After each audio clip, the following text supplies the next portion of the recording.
सिद्धेभ्यः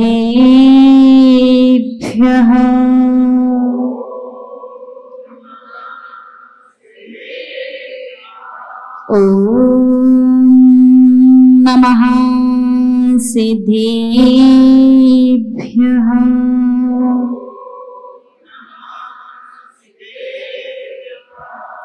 ॐ नमः सिद्धेभ्यः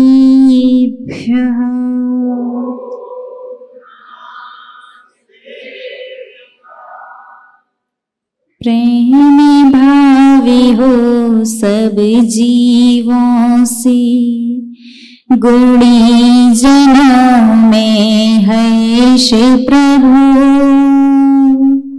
करुणा श्रोति बहे दुखियों पर, दुर्जन में मध्यस्थी विभो, वह अनंत बलशील आत्मा हो शरीर से भिन्न प्रभु, ज्योति तलवार ज्ञान से, वह अनंत बल दो मुझको, सुख दुख बैरी बंधु वर्ग में, कांच कणक में समिता हो, वन उपवन प्रासाद कुटी में, नहीं खेद नमिता हो, जिससे सुंदर तुम पथ पर चल कर, जीते मोह मान मन मथ, वह सुंदर पथ प्रभु मेरा, बना रहे अनुशील पथ, वह सुंदर पथ प्रभु मेरा, बना रहे अनुशील पथ। जय बोले त्रकालवर्ती त्रैलोक्य पूज्य विश्वाराध्य पंच परमेश्वरी भगवान की, आदि ब्रह्मा आदिम तीर्थंकर वृषभ देवी श्री आदिनाथ भगवान की, अष्टम तीर्थंकर श्री चंद्र प्रभु भगवान की, श्री अरिष्ट नामीनाथ भगवान की, विश्ववंदनी भगवान महावीर स्वामी की, परम गुरु परम पिता परमात्मा 1008 श्री सिमंदर स्वामी भगवान की, 20वीं सदी के प्रथमाचार्य चारित्र चक्रवर्ती आचार्य भगवंत श्री शांति सागर जी मुनि महाराज की, अभिष्ण जानक योगी आचार्य श्री वसुनंदी जी मुनि महाराज की, रत्नत्रयधारी तपोधन श्रेष्ठ मन शिक्षा गुरु परम श्रद्धेय आदरणीयारिका श्री सौम्यानंदिनी माता जी की, प्रधान श्रीमद जैन धर्म की, परम पूज्य आरिका माँ शोक नंदिनी माता जी की जय, आरिका संघ की जय। धर्म स्नेही आप सभी भव्य महानुभाव, आज का प्रवचन प्रारंभ करने से पूर्व एक चेतावनी है आप लोगों के लिए। यदि आपको धर्म चर्या की जगह चर्चा का विषय बनाना है, यदि आपको विवादों में आनंद आता है, यदि आपको आगम को नहीं सुनना, सिर्फ अपनी परंपरा और रूढ़ी को लेकर के ही चलना है, तो आज का ये प्रवचन आपके लिए नहीं है। आज का प्रवचन किसके लिए है? आज का प्रवचन उन सभी भव्य और पुण्यात्माओं के लिए है जो थोड़ी देर के लिए अपने मन और मस्तिष्क में आने वाले विकल्पों को विराम देंगे। अभी तक आहार के विषय में जो भी सुना है, समझा है, उस सभी ज्ञान को अभी थोड़ा सा, थोड़ी देर के लिए पिटारे में बंद कर देंगे, समय के पिटारे में आधा घंटे के लिए। आधा घंटे के लिए निर्विकल्प और निर्विवाद रूप से और ध्यान पूर्वक हमें सुनेंगे, क्योंकि आज आप सभी लोग जिनागम को सुनने और समझने वाले हैं। तो पहले ही देख लीजिए, ठीक है, आपको क्या करना है। ना विवाद ना चर्या, प्योर वास्तविक आगम क्या है, कैसा है, आप सुनिएगा और बाद में करना क्या है वो निर्णय आपका है। अपन यहां पर किसी का भी विरोध नहीं कर रहे हैं और ना ही किसी मत का समर्थन, अपन सिर्फ जिनागम को सुन रहे हैं। धर्म स्नेही महानुभाव, उपकारी के उपकार को यदि कोई भूल जाता है तो उसे कृतघ्न कहा जाता है, और ऐसा कृतघ्न व्यक्ति जीवन में कुछ भी करे कभी भी अपनी साधना के पूर्ण फल को प्राप्त नहीं कर सकता। साधना, हाँ, साधना सिर्फ साधु ही नहीं करते, श्रावक भी करता है। आप इतने सारे गुरुओं के पास जाते हैं, इतना सारा स्वाध्याय करते हैं, इतनी सारी धार्मिक क्रियाएं करते हैं, लेकिन जब तक आपको आपके उपकारी का स्मरण नहीं रहेगा तब तक पूर्ण फल की प्राप्ति नहीं होगी। माना कि परम उपकारी है अरिहंत देव, जिनकी वाणी के माध्यम से आज हम सभी समझ पाते हैं क्या सही है क्या गलत। गणधर देव उपकारी हैं, जिन्होंने पूरी वाणी को झेला। आचार्य परमेष्ठी उपकारी हैं, जिन्होंने उस श्रुत को, जिनवाणी को लिखा, जिसे पढ़ करके आज अपना कल्याण कर सकते हैं भव्य जीव। लेकिन वर्तमान में यदि सबसे ज्यादा कोई उपकारी है तो वो है आचार्य श्री शांति सागर जी महाराज। यदि आप 24 घंटे में एक बार भी यदि उनका स्मरण नहीं करते, यदि आपको इस बात का एहसास नहीं है कि हमारे उपकारी आचार्य शांति सागर जी महाराज हैं, यदि आप उन्हें अर्घ्य समर्पित नहीं करते तो आपको कोई अधिकार नहीं है ये कहने का कि पंचम काल में धर्म से कुछ नहीं होता। एक राज की बात बताते हैं, सीक्रेट है, सबको बता सकते हैं। राज ये है, बहुत सारे श्रावक, धीरे धीरे सुनना है ना, क्या है ये सीक्रेट। बहुत सारे श्रावक सोचते हैं और कई बार तो पूछ भी लेते हैं, माता जी आप इतने से, हाइट ज्यादा है एज के अकॉर्डिंग, 13 वर्ष आपको मोक्ष मार्ग पर हुए और आप स्वाध्याय करते हैं। जब पूज्य बड़ी माता जी गरणी आरिका सौम्य नंदिनी माता जी आपको पढ़ाती हैं तो आप इतना जल्दी समझ कैसे जाते हैं? और समझ गए तो ठीक है, फिर वो याद कैसे रहता है कब किसमें कहा क्या लिखा है? तो उसका सीक्रेट ये है कि हमने जब से मोक्ष मार्ग पर आए हैं, इन 13 वर्षों में एक दिन भी ऐसा नहीं रहा जब शांति सागर जी का स्मरण ना किया हो। शांति सागर जी महाराज, हाँ, चलिए देखते हैं कि वो आपके उपकारी किस प्रकार से हैं। आचार्य शांति सागर जी महाराज, उनके शिष्य वीर सागर जी के शिव सागर जी के धर्म सागर जी के अजित सागर जी के श्रेयान सागर जी और श्रेयान सागर जी के अनेकांत सागर जी। श्रेयान सागर जी के बाद अभिनंदन सागर जी और अभिनंदन सागर जी के बाद अनेकांत सागर जी।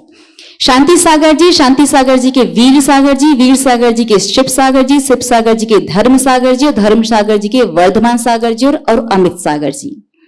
आचार्य श्री शांति सागर जी के वीर सागर जी के शिव सागर जी के ज्ञान सागर जी और ज्ञान सागर जी के विद्या सागर जी। आचार्य श्री शांति सागर जी के पाय सागर जी के जय कीर्ति जी के देशभूषण के विद्यानंद के वसुनंदी जी और वसुनंदी जी की हम लोग माता जी। आचार्य श्री शांति सागर जी, शांति सागर जी के महावीर कीर्ति जी, महावीर कीर्ति जी के विमल सागर जी। आचार्य श्री शांति सागर जी, शांति सागर जी के महावीर कीर्ति जी, महावीर कीर्ति जी के सन्मति सागर जी, सन्मति सागर जी के सुनील सागर जी, सुंदर सागर जी। आचार्य श्री शांति सागर जी, शांति सागर जी के महावीर कीर्ति जी, महावीर कीर्ति जी के कुंथु सागर जी। आचार्य श्री विमल सागर जी का विराग सागर जी, है ना। आचार्य श्री शांति सागर जी, शांति सागर जी के महावीर कीर्ति जी, महावीर कीर्ति जी के विमल सागर जी, विमल सागर जी के विराग सागर जी। आचार्य श्री शांति सागर जी और शांति सागर जी के कौन सी परंपरा बची? वीर सागर जी, वीर सागर जी की ज्ञानमती माता जी। तो इस प्रकार से जितनी भी परंपराएं हैं सबके भी दादा कौन? शांति सागर जी महाराज। तो उपकारी हुए कि नहीं? तो उन्हें स्मरण नहीं करोगे तो फिर नहीं कहना पंचम काल में धर्म का फल नहीं मिलता। वर्तमान में एक नई परिस्थिति और आ गई। श्रावक आकर के साधु से पूछता, माता जी आप 13 पंथी की 20। क्या पूछता? 13 पंथी की 20 पंथी। कमाल करे भैया, साधु भी 13 और 20 होता है। हमें तब पता चला जब श्रावक ने हमसे पूछा, क्योंकि हमें तो पूरे जिनागम में साधुओं के लिए एक ही प्रतिक्रमण, एक ही दीक्षा विधि और एक ही प्रायश्चित ग्रंथ मिला है। जब साधु की दीक्षा विधि अलग नहीं है, जब साधु का प्रतिक्रमण अलग नहीं है, जब साधु की प्रायश्चित विधि अलग नहीं है, तो साधु 13 और 20 कैसे हुआ? 13 और 20 फिर कैसे होते हैं? 13 और 20 होता है श्रावक। क्यों? क्योंकि 13 और 20 में पूजन पद्धति अलग है और अभिषेक प्रक्रिया भिन्न है। तो अभिषेक और पूजन किसका कार्य है? श्रावक का। तो ध्यान रखना, आज के बाद जीवन में कभी भी किसी भी साधु से नहीं पूछना वो कौन सा पंथी है। साधु स्वयं अपने मुख से कहे कि हम ये पंथी हैं, वो उनका विषय है, लेकिन आप नहीं पूछेंगे क्योंकि 13 और 20 श्रावक होता है। तो विषय चल रहा था अपना नवधा भक्ति का। नवधा भक्ति वर्तमान में जितना विवाद अन्य किसी भी चीज को लेकर के नहीं है, सबसे ज्यादा विवाद नवदा भक्ति को लेकर के। पता नहीं श्रावक को ये 2 गलतफहमी कैसे हो गई। पहली कि हम उन्हें मानेंगे नहीं, पूजेंगे नहीं, आहार नहीं देंगे तो वो भूखे रह जाएंगे, उनका कल्याण नहीं होगा। और दूसरी कि हम जितना जानते, जो जानते वो सर्वश्रेष्ठ है। थोड़ा समझिएगा। नवदा भक्ति किनकी होती है? जिनलिंगी की। किनकी? जिनलिंगी की। जिनलिंग के कितने भेद हैं? आप अष्टपाहुड़ ग्रंथ को पढ़िए। आचार्य परमिष्ठी कुंद कुंद स्वामी मुनि महाराज जब 8 दिन वो साक्षात विवेक क्षेत्र में सीमंदर स्वामी की दिव्य ध्वनि सुन करके आए थे, तब यहां आकर के उन्होंने अष्टपाहुड़ ग्रंथ की रचना की। उन्हें का जिनलिंग के 3 भेद, उत्कृष्ट, मध्यम और जघन्य। और आरिका माता जी भी जिनलिंगी ही कहलाती हैं। बहुत से श्रावक कहते अष्टपाहुड़ ग्रंथ के अंदर लिखा है वस्त्रधारी की पूजन नहीं करनी चाहिए। बिल्कुल सही लिखा तो है, लेकिन पूरी बात नहीं है ये। अष्टपाहुड़ ग्रंथ के अंदर लिखा है कुलिंगी मिथ्या दृष्टि वस्त्रधारी की पूजन नहीं करनी चाहिए। कुलिंगी वस्त्रधारी आरिका माते जिनलिंग में आती है, पहली बात। दूसरी बात, हमारे दादा गुरु आचार्य विद्यानंद जी महाराज वो 9 वर्ष तक क्षुल्लक बन करके क्षुल्लक अवस्था में तो 18-19 वर्ष रहे थे, लेकिन 9 वर्ष आचार्य शांति सागर जी के साथ रहे। जब आचार्य विद्यानंद जी महाराज क्षुल्लक पार्श्वकीर्ति जी थे, उस समय उनके साथ एक और क्षुल्लक जी थे जिनका नाम था क्षुल्लक ज्ञान सागर जी, आचार्य विद्यासागर जी के शिष्य। और हम यही सुने, आप कितने ध्यान से सुन रहे, हमें हाँ हाँ तो नहीं कर रहे। ज्ञान सागर जी शिष्य हैं आचार्य श्री की, गुरु वो बात की बात है। आचार्य विद्यासागर जी के गुरु वो भी क्षुल्लक थे। आचार्य विद्यानंद जी महाराज और आचार्य ज्ञान सागर जी महाराज, दोनों मुनि महाराज, दोनों आचार्य परमेष्ठी उस समय क्षुल्लक अवस्था में थे। दोनों एक ही चौके में आहार करने जाते थे और दोनों को अर्घ चढ़ता था। अब बात को समझो। जो श्रावक कहता है आरिका माता जी की पूजन होना आगम विरुद्ध है, आगम में प्रमाण नहीं है, हम उन सभी से कहना चाहते हैं, हम गिन करके आपको 20 प्रमाण देंगे प्राचीन आचार्यों के ग्रंथ के नाम, आचार्य का नाम और कहां लिखा है ये, और आपको सिंगल एक प्रमाण लेकर के आना है 15वीं शताब्दी तक के किन्हीं भी एक आचार्य का कि आरिका माता जी की पूजन नहीं होनी चाहिए। पहली बात। दूसरी बात, यदि आगम ये कहता है कि आरिका माता जी की पूजन नहीं होनी चाहिए, तो हम आपके शब्दों में आपसे पूछते हैं, तो क्या आप ये कहना चाहते हैं आचार्य ज्ञान सागर जी महाराज आगम विरोधी थे, आगम के विरुद्ध कार्य करते थे? बोलिए ना। आपने कहा आगम परंपरा नहीं, तो क्षुल्लक अवस्था में अर्घ चढ़ा हुआ आगम परंपरा हुई क्या? इसका तात्पर्य क्या हुआ? वो आगम के विरुद्ध चल रहे हैं। और जिसका गुरु आगम के विरुद्ध चला है, जगत पूज्य श्रेष्ठ आचार्य को आप कहेंगे क्या कि वो आगम के विरुद्ध कहलाएंगे? नहीं आई बात समझ में? थोड़ा सा और अच्छे से समझाते हैं। परंपराएं 2 प्रकार की होती हैं, एक आगम परंपरा, दूसरी गुरु परंपरा। जितने भी साधु हैं, जितने भी श्रावक हैं, सबके लिए मान्य है आगम परंपरा, सबको मानना ही होगा। और गुरु परंपरा का तात्पर्य होता है सिर्फ उनके शिष्यों को मानना अनिवार्य है। यदि आगम परंपरा ये कहती कि आरिकाओं की पूजन नहीं होनी चाहिए, तो क्षुल्लक की कैसे हुई? इसका मतलब गुरु आगम विरोधी और गुरु आगम के विरुद्ध क्रिया कर रहा है, तो शिष्य को सही नहीं माना जा सकता। और यदि आगम परंपरा ये कहती है कि आरिकाओं की पूजन हो सकती है, क्षुल्लकों को अर्घ चढ़ा है, तो फिर वर्तमान में जिन्हें नहीं चढ़ता या जिन्हें नहीं चढ़ता है, वो उनकी आगम परंपरा नहीं, गुरु परंपरा है। बताइए कि आपको समझ में आया कि नहीं आया? यदि डाउट है तो हाथ खड़ा करो। आज अपनी क्लास समझ लो, प्रवचन नहीं। किसी को कुछ डाउट है? स्त्री वर्ग में नहीं है। चलो आपको थोड़ा सा हम इजी और कर देते हैं। 15वीं शताब्दी तक के आचार्य के प्रमाण तो छोड़ो, हम आपसे कहते हैं आज इस मंच से हमारे लिए आचार्य श्री विद्यासागर जी महाराज प्रमाण हैं, और हमें लगता है आप सभी के लिए भी प्रमाण होंगे। हम आज आपसे कहते हैं आप आचार्य श्री विद्यासागर जी महाराज के पास जाइए, पूरे प्रसंग की वीडियो रिकॉर्डिंग करके लाइए। यदि आचार्य श्री अपने स्वयं के मुख से कह दें कि आरिकाओं की पूजन होना आगम विरुद्ध है, हम उसको स्वीकार कर लेंगे, क्योंकि प्रसंग है 1999 का, 1999।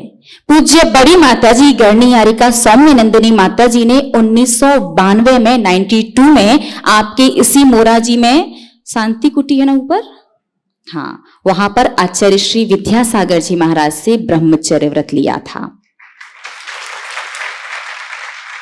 98 में माताजी इंदौर आश्रम गई थी सिद्धांत ग्रंथों का अध्ययन करने के लिए, और 98 या 99 में 98 और 99 में गोमटगिरी में आचार्य श्री विद्यासागर जी महाराज का चातुर्मास हुआ था। उस समय बड़ी माता जी ने आचार्य श्री से दीक्षा के लिए प्रार्थना की थी कि हे आचार्य श्री, हमें दीक्षा देकर के हमारा मोक्ष मार्ग प्रशस्त कीजिए। तो उस समय आचार्य श्री ने कहा कि आप अपने आश्रम में जाइए, वहां 10, 12, 15 बहनें और थी जिनका आचार्य श्री से व्रत और प्रतिमाएं थी। आप अपना एक ग्रुप बनाओ, यदि ग्रुप बन जाएगा तो अपन दीक्षा पर विचार कर सकते हैं। लेकिन माता जी सबसे छोटी थी, बाकी सारी बहनें बड़ी बड़ी थी, तो माता जी ने किसी से कुछ भी नहीं कहा। तो माता जी ने एक बात पूछी थी आचार्य श्री विद्यासागर जी महाराज से कि आचार्य श्री, यदि आप दीक्षा नहीं देंगे लेकिन हमारी तो बहुत प्रबल भावना है, तो हम कहीं ना कहीं तो जो भी हमें अनुकूल और आगम के अनुसार चर्या करने वाले गुरु मिलेंगे उनसे हम दीक्षा लेंगे। तो यदि हम कहीं अन्य जगह दीक्षा लेते हैं तो सारे संघों में आरिका माता जी लोगों की पूजन होती है, तो हमें क्या करना चाहिए? क्योंकि हमने व्रत तो आपसे लिया है ना, तो आपका जैसा मार्गदर्शन वैसा हम करेंगे। तो आचार्य श्री ने, उस समय आपकी टेक्नोलॉजी इतनी डेवलप नहीं हुई थी, वो नोकिया 1100 चलते थे, तो रिकॉर्डिंग नहीं हो सकती थी। उस समय आचार्य श्री के शब्द हैं, स्वयं बड़ी माता जी उसकी प्रत्यक्ष साक्षी हैं। आचार्य श्री ने कहा था कि आप जिस संघ में दीक्षा लेंगे और उस संघ की जो परंपरा होगी उसका निर्वहन करना है आपको। 99 के शब्द हैं, इसका तात्पर्य आरिका माता जी की पूजन होनी चाहिए, ये है आगम परंपरा, और आरिका माता जी की पूजन नहीं होनी चाहिए, ये है गुरु परंपरा। और गुरु परंपरा किसको मानना होगा? सिर्फ उनके दीक्षित शिष्यों को। लेकिन श्रावक तो भैया, उसे तो बस पता नहीं कौन सी दुनिया में रहता है। हम आपसे बस इतना सा कहना चाहते हैं, आपका मन नहीं करता कि आप उनकी पूजन करें, अर्घ्य चढ़ाएं, चौका लगाएं, आहार दें, मत दो। नहीं कर रहा ना आपका मन, मत करो। लेकिन आप विवाद या उनका क्या करने के, निंदा करने के अधिकारी नहीं है। ये आपका व्यक्तिगत विषय है, आपको देना हो तो देना और नहीं देना हो तो बिल्कुल नहीं देना। और मैं पुनः अपनी बात को रिपीट करती हूं, 15वीं शताब्दी तक के किन्हीं भी एक आचार्य का शास्त्रीय प्रमाण लेकर के आना, या फिर स्वयं आचार्य श्री विद्यासागर जी महाराज की पूरे प्रसंग के साथ रिकॉर्डिंग लेकर के आना, हम प्रमाण मान लेंगे, बाकी किसी की नहीं मानेंगे, वर्तमान आचार्य की। ठीक है ना? तो जब तक प्रमाण नहीं मिलता तब तक आप ये क्यों है ही नहीं। और आचार्य श्री को स्वयं माता जी ने सुना है, और हमें भी पता है कि इतने श्रेष्ठ जगत पूज्य आचार्य हैं, इतना बड़ा पूरा संघ उनका है। वो आचार्य ने आगम का अध्ययन, आप कल्पना नहीं कर सकते आचार्य श्री ने कितना अध्ययन किया, कितना ज्ञान है उनका। तो जिन्हें ज्ञान है उन्हें पता है कि आगम में क्या लिखा है। ठीक है, बात क्लियर हुई? तो ये सारी चीजें आपको विवाद का और चर्चा का विषय नहीं बनाना है। अब एक और नया प्रसंग आ जाता, वो 3 दिन वाला पूजन, कि जब आरिका माता जी को 3 दिन मंदिर नहीं जाना होता तो फिर अब उसमें 2 चीजें आती हैं। पहली चीज, आगम में कहीं नहीं लिखा कि 3 दिन हो, और ये भी नहीं लिखा कि 3 दिन ना हो। तो जिस चीज का प्रमाण आगम में नहीं मिलता तो वो चीज युक्ति और तर्क के माध्यम से श्रेष्ठ आचार्य लोग बैठ करके सिद्ध करते हैं, युक्ति और तर्क से। अब 2 पक्ष हुए, एक पक्ष का कहना है होनी चाहिए, एक पक्ष का कहना है नहीं होनी चाहिए। जो पक्ष ये कहता है होनी चाहिए, तो उनका कहना है कि क्या 3 दिन आरिका माता जी नहीं रहती, श्राविका बन जाती हैं क्या? श्राविका बन जाती तो 3 दिन बाद उनकी दीक्षा होनी चाहिए। यदि आरिका हैं, 7 भक्ति हो रही हैं, तो 9 क्यों नहीं हो सकती? ये उनका कहना है। जो दूसरा पक्ष है फिर वो ये कहता है, यदि वो रत्नत्रय पवित्रते, यदि रत्नत्रय के माध्यम से शुद्ध हैं, तो फिर वो 3 दिन दर्शन क्यों नहीं कर लेती? दोनों का पक्ष बिल्कुल सॉलिड, बड़ी असमंजस की स्थिति।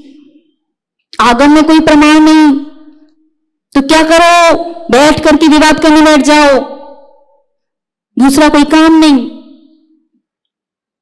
नहीं, विवाद नहीं करना है। क्या करते हैं अपन देखते हैं प्राचीन आचार्यों की परंपरा को। आचार्य शांति सागर जी महाराज के संग में आरिका माता जी की अशुद्ध अवस्था में होती थी या नहीं, फिर वीर सागर जी के संग में, फिर शिव सागर जी के संग में, धर्म सागर जी के संग में, तो उस आचार्य परंपरा के अनुसार चलते हैं। ठीक है ना। 3 दिन का विषय उतना ज्यादा महत्वपूर्ण नहीं है, वो अलग व्यवस्था है, लेकिन बाकी 27 दिन तो समझ में आ गया ना। आगम परंपरा कौन सी है? आगम परंपरा क्या है कि आरिका माता जी की पूजन होती है, पूर्ण नवदा भक्ति। और गुरु परंपरा जिनकी जैसी भी। एक बार अब ध्यान से समझिएगा, नवदा भक्ति है क्या? पड़गाहन, उच्चासन, पाद प्रक्षालन, पूजन, नमस्कार, मन शुद्धि, वचन शुद्धि, काया शुद्धि, आहार जल शुद्ध है। आपका पड़गाहन कैसे होता है? साधु ने मुद्रा ली नहीं कि हे स्वामी जी नमोस्तु नमोस्तु नमोस्तु, अत्रो अत्रो अत्रो, तिष्ठो तिष्ठो तिष्ठो। अत्रो अत्रो यानी आइए आइए और तिष्ठो, वहीं ठहर जाओ, यहां तक नहीं आना है। समझ में आ रहा है आपको? जब पड़गाहन करते हैं, साधु मुद्रा लेकर के निकलते हैं, तो आपको क्या बोलना है? हे स्वामी जी नमोस्तु नमोस्तु नमोस्तु, अत्रो अत्रो अत्रो, हे स्वामी जी नमोस्तु। मतलब आरिका माता जी हैं तो हे माता जी वंदामी वंदामी वंदामी, अत्रो अत्रो अत्रो। उन्हें नमस्कार करते हैं और उनसे कहते हैं कि आप आइए आइए आइए। जब वो आपके निकट आने लगते हैं तब कहते हैं तिष्ठो तिष्ठो तिष्ठो, यहां ठहरिए ठहरिए ठहरिए। क्यों ठहरना है? आहार जल शुद्ध है। नहीं, आप तो पूरी मन शुद्धि, वचन शुद्धि, साधु भी खड़ा है, ठीक है भैया, पूरे बोल सकते हैं, लेकिन अभी अपन कितना समझेंगे? जितना आवश्यक है। तो पड़गाहन में पहले मुनि महाराज का समझते हैं। हे स्वामी जी नमोस्तु नमोस्तु नमोस्तु, अत्रो अत्रो अत्रो। ये आपको तब तक बोलना है जब तक साधु बिल्कुल आपके निकट आने वाले ना हो जाएं। बिल्कुल निकट आ गए हैं तब आपको बोलना है तिष्ठो तिष्ठो तिष्ठो, आहार जल शुद्ध है। आप यहां ठहरिए। क्यों ठहरना है? क्योंकि हमारे घर पर शुद्ध आहार और जल की व्यवस्था है। साधु रुक गया, इतना होता है पड़गाहन। तो परिक्रमा कहां आती है? किस में आती है परिक्रमा? परिक्रमा नवदा भक्ति में नहीं आती, वो अतिरिक्त भक्ति है। कौन सी भक्ति है? अतिरिक्त भक्ति है, जिसके विषय में कहा जाता है कि यदि दिगंबर मुनि महाराज हैं, आचार्य हैं, तो उनकी तो आपको करना ही चाहिए। और आरिका माता जी की वैकल्पिक है। 9 तो कर नहीं रहे, 9 में इतने विकल्प अतिरिक्त भक्ति है ना। बस सागर वाले बहुत अच्छे, ज्यादा विकल्प नहीं करते, वो आगम को समझते हैं, उन्हें समझ में नहीं आता, शांति से बैठ जाते, लेकिन विवाद वगैरह शायद कम ही करते, पढ़ना भी नहीं फालतू में इतना सा जीवन। तो परिक्रमा अतिरिक्त भक्ति है, नवदा भक्ति में नहीं आती। तो मुनि महाराज हैं तो 3 परिक्रमा लगा लो, आरिका माता जी हैं तो ये आप लोग अपने अपने स्व विवेक के अनुसार परिक्रमा लगाने के बाद फिर बोलते हैं आइए। बहुत से लोग मन शुद्धि, वचन शुद्धि, काया शुद्धि, आहार जल शुद्धि, मम गृह में प्रवेश कीजिए, आपका घर यहीं से लग जाता। बहुत से लोग भोजनशाला में प्रवेश कीजिए। यदि मंदिर से पड़गाहन हो रहा है तो मम गृह और भोजनशाला नहीं बोलते, बोलते हैं आइए या चलिए। ठीक है ना? समझ में आया क्या बोलना है?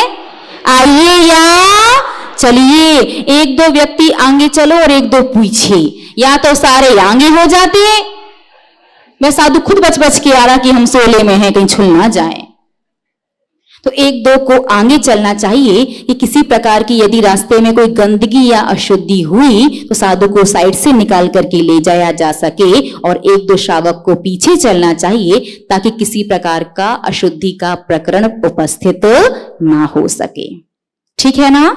तो हे स्वामी जी, नमोस्तु नमोस्तु नमोस्तु, अत्रो अत्रो अत्रो, तिष्ठो तिष्ठो तिष्ठो, आहार जल शुद्ध है, 3 परिक्रमा, और मंदिर में पड़गान हुआ है तो आइए, घर पर हुआ है तो मम गृह में प्रवेश कीजिए। आप मंदिर में पड़गान करके घर तक ले गए, अब घर पर पहुंच करके इतनी जल्दी रहती, फटाफट से पैर धोए 4 सीढ़ी ऊपर चढ़ जाते। हमेशा ध्यान रखो, गुरु को ना तो ऊपर से बुलाते हैं ना नीचे से, बराबर में खड़े होकर के बुलाते हैं। तो जब आपका घर के सामने गुरु पहुंच चुका है तो आप उनसे बोलिए, मन शुद्धि, वचन शुद्धि, काया शुद्धि, आहार जल शुद्ध है, मम गृह में प्रवेश कीजिए। वहीं से भोजनशाला मत बनाना, मेन गेट से भोजनशाला नहीं बनती। तो वहां पर फिर आप अपने पैरों को अच्छे से धोइएगा, आगे पीछे से एक साथ करके। फिर जब गुरु आपके पीछे पीछे आता हुआ भोजनशाला तक पहुंचता है, तब आपको बोलना चाहिए, भोजनशाला में प्रवेश कीजिए। शुद्धि तो इतनी बार बोलता है सब, बार बार, मैं शुद्धि वचन शुद्धि काय शुद्धि, मैं शुद्धि वचन शुद्धि काय शुद्धि। कभी कभी हमें सच में डाउट होता कि शुद्धि है भी कि नहीं। तो ये ऐसा नहीं खुद को विश्वास दिला रहे हो कि हम शुद्ध हैं। मन शुद्धि का तात्पर्य पता है क्या होता है? मन शुद्धि का तात्पर्य है मन में विकल्पों का, अशुभ विकल्पों का नहीं आना। अरे यही तो कल आई हती, दूसरे को पड़गाहन करने है तो छोटे वालों को बहुत होता है। कई बार तो श्रावक इतना भावुक हो जाता है, साधु से भी कह देता आपके यहाँ कल हुए थे। तो यदि ऐसी भावना मन में आ गई, मन की शुद्धि समाप्त। हाँ, विकल्प आ जाता है, कभी 4 दिन चौका लगाए सबके आहार हो जाए वो अलग है, लेकिन जिसका पड़गाहन हो गया, पड़गाहन के बाद विकल्प नहीं आना चाहिए। सारे साधु एक जैसे होते, सबकी वही 28 मूल गुण, एक सी चर्या। ठीक है, ये होती है मन शुद्धि। वचन शुद्धि, वचन शुद्धि के तो पूछो मत। वचन शुद्धि यानी अपने शब्दों पर नियंत्रण रखना, कम बोलो और ऐसे शब्दों का प्रयोग करो कि जिन्हें सुन करके साधु को ग्लानि पैदा ना हो। आप कहते काटला, नींबू काटला, नींबू काटला, ये हिंसक शब्द है।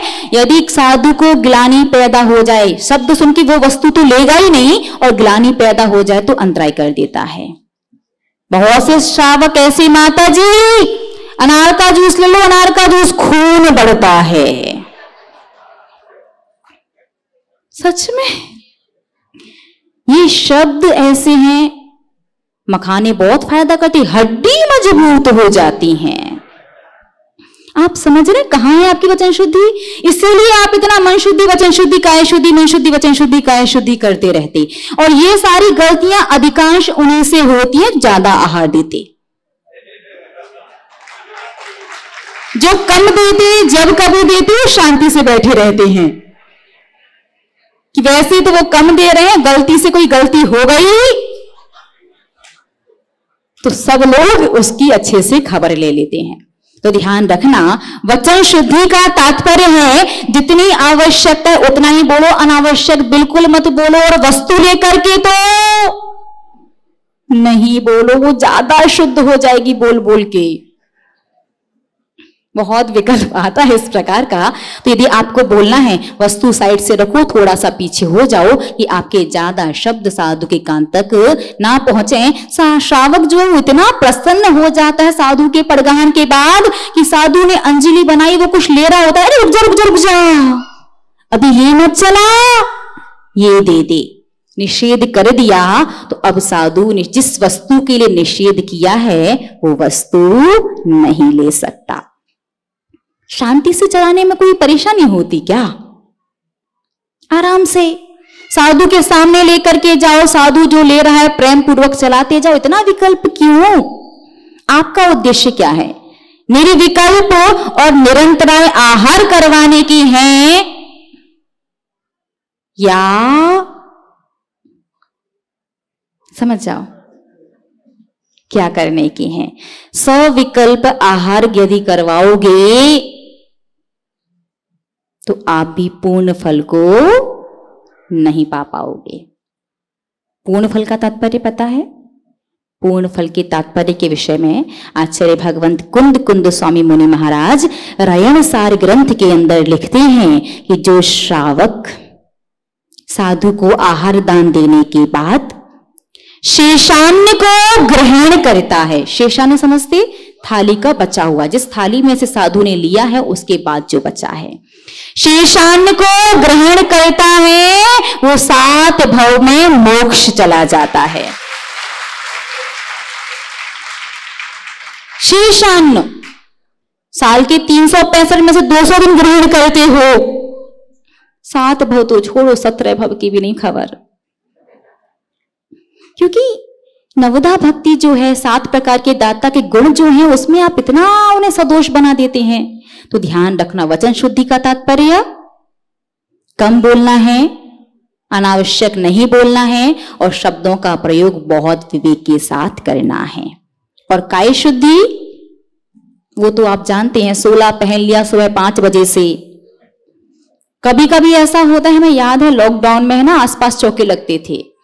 बांसवाड़ा डिस्ट्रिक्ट में गनौड़ा में चातुर्मास था, आसपास काफी सारी जैन समाज थी, बीच में जैन मंदिर था, वहां साधु के रुकने की व्यवस्था थी।